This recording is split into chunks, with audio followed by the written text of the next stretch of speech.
Naoperahan si Anselmo. Hindi ako umalis ng bansa hanggat hindi ko nasisigurong ligtas siya.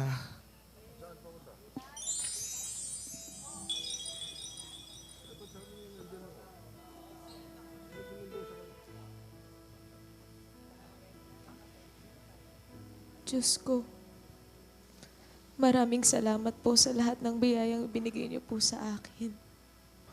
Higit sa lahat, salamat dahil ipinagkaloob niyo sa akin si Anselmo at pinayagan niyong madugtungan pa ang kanyang buhay. Kayo po ang pinaka nakakaalam kung gaano ko kamahal si Anselmo. Doon po ako humuhugot ng lakas para isuko ang sarili kong kaligayahan sa paghahangad na mabuhay pa siya ng mas matagal.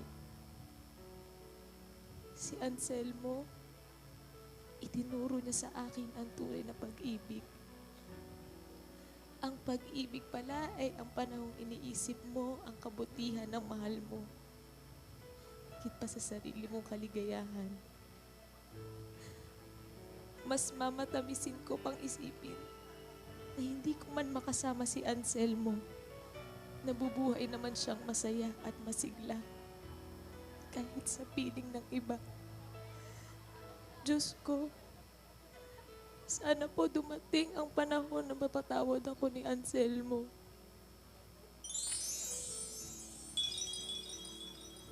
Ate, ano ka ba naman? Pag ganun-ganun lang, sumuko ka na. Bakit ka sumuko, ate? Ate.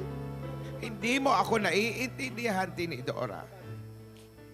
Dahil kay Anselmo, natutunan ko kung paano magmahal ng tunay.